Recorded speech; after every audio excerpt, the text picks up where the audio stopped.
ಹಿತನುಡಿ ಚಾನೆಲ್ಗೆ ಸ್ವಾಗತ. Big boss ವೀಕ್ಷಕರೆಲ್ಲರಿಗೂ ನಮಸ್ಕಾರಗಳು.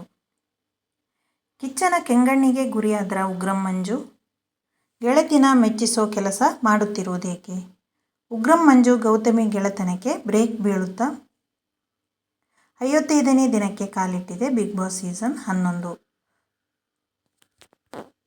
ಶೋ ಶುರುವಾದಾಗಿಂದ ಈ ಇಬ್ಬರು ಜೊತೆಗಿದ್ದರು. ಕನ್ನಡದ Bigg Boss reality show Bigg Boss season 11 55ನೇ ದಿನಕ್ಕೆ ಕಾಲಿಟ್ಟಿದೆ.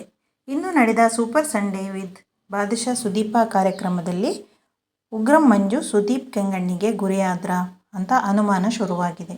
ಹೌದು, ಬಿಗ್ ಬಾಸ್ ಮನೆಯಲ್ಲಿ ಗೌತಮಿ ಜಾಧವ್ ಹಾಗೂ ಉಗ್ರಂ ಮಂಜು ಗೆಳೆತನ ಹೇಗಿದೆ ಅಂತ ಎಲ್ಲರಿಗೂ ಗೊತ್ತಿದೆ. ಅಲ್ಲದೆ ಯಾವುದೇ ಸಂದರ್ಭದಲ್ಲಿ ಕೂಡ ಉಗ್ರಂ ಮಂಜು ಗೆಳತಿ ಗೌತಮಿ ಜಾಧವ್ ಅವರ ಕೈಬಿಟ್ಟಿಲ್ಲ. ಅದು ಕೂಡ ಸಾಕಷ್ಟು ಸಂಚಿಕೆಯಲ್ಲಿ ಪ್ರೂವ್ ಆಗಿದೆ. ಆದರೆ ಇಂದು ನಡೆದ super Sunday with Badsha Sudeepa ಕಾರ್ಯಕ್ರಮದಲ್ಲಿ ಪ್ರಶ್ನೆಗೆ ಈ ಗೆಳೆತನ ದೂರ ಆಗುತ್ತಾ ಎಂದು ಅನುಮಾನವಾಗಿದೆ. ಏಕೆಂದರೆ ಕಿಚ್ಚ ಸುದೀಪ್ ಅವರು ಗೌತಮಿ ಅವರು ಆಡೋ ಹಾಗೆ ಆಡೋ ಕೈಗೊಂಬೆ ಮಂಜು ಅಂತ ಹೇಳಿದ್ದಾರೆ. ಆಗ ಕೆಲವರು ಹೌದು ಅಂತ ಹೇಳಿದರೆ, ಇನ್ನು ಕೆಲವರು ಇಲ್ಲ ಅಂತ ಹೇಳಿದ್ದಾರೆ.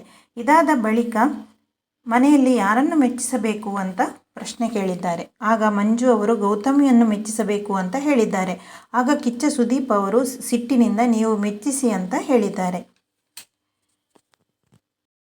ಬಿಗ್ ಬಾಸ್ ಮಾಹಿತಿಯು ನಿಮಗೆ ಇಷ್ಟವಾದರೆ ಪ್ಲೀಸ್ ಲೈಕ್ ಮಾಡಿ, ಶೇರ್ ಮಾಡಿ ಮತ್ತು ಸಬ್ಸ್ಕ್ರೈಬ್ ಮಾಡಿ. Thank you for watching. Bye. ಮುಂದಿನ ವಿಡಿಯೋದಲ್ಲಿ ಮತ್ತೆ ಸಿಗೋಣ.